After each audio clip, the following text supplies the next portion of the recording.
Hello everyone, welcome to our channel Decode Data. In today's tutorial, we will deal with the method of gradient descent. We saw in our previous video that in order for our neural network to learn, we apply backpropagation. The error, that is the sum of square difference between y cap and y, is backpropagated through the neural network and weights are adjusted accordingly. In today's tutorial, we will learn how exactly these weights are adjusted. This is a simple version of a neural network, the perceptron or single layer feed forward neural network. We have got some input value and some weights.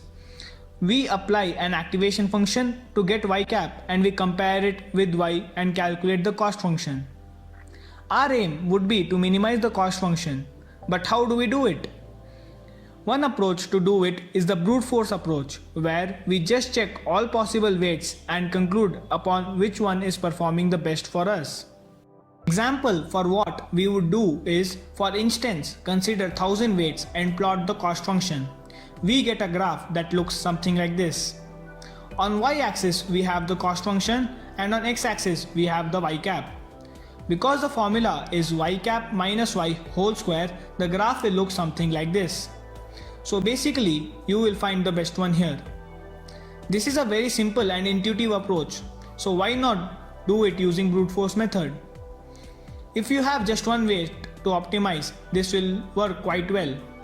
But as the number of weights increases and the number of synapses increases in the neural network, you will have to face the curse of dimensionality. Now, what is the curse of dimensionality? Let's take another look at a neural network we saw earlier. This neural network initially will have 25 weights, that's 4 times 5 from the input layer to the hidden layer plus 5 from the hidden layer to the output layer.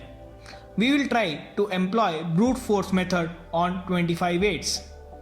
This is a very simple neural network with just one hidden layer, but usually there will be way more weights involved depending on your data. Let's do simple math calculation for 25 weights. If we have 1000 combinations that we are going to test out for each of our weights, then we will have 1000 to the power 25, that is 10 to the power 75 combinations. The world's fastest computer performs 148.6 petaflops, that is 148.6 into 10 to the power 15 floating point operations per second. So 10 to the power 75 divided by 148.6 into 10 to the power 15 is 6.73 into 10 to the power 57 seconds. That is nearly equal to 2.13 into 10 to the power 50 years. That's way too long and isn't efficient nor practical. And this is the case when our neural network is very tiny. What if our neural network looks like this? It probably will never compute successfully. So what else can be thought of? The algorithmic method we are now going to look at is the gradient descent. This is our cost function and we shall try to find the best weights. Let's say we start at a random point and look at the angle of our cost function and find out what the slope is at that point and assess if it is positive or negative. If the slope is negative, like in this case, we will go downhill. To the right is the downhill and to the left is the uphill. So from here we go down. Again, we calculate the slope at this point. The slope is positive, we move left. Now the slope is negative, we roll the ball to the right. So now it is understood that we have found the best weight. That is the best condition where the cost function is the least. Obviously, it is not like a ball rolling, it is more of a zigzag kind of approach.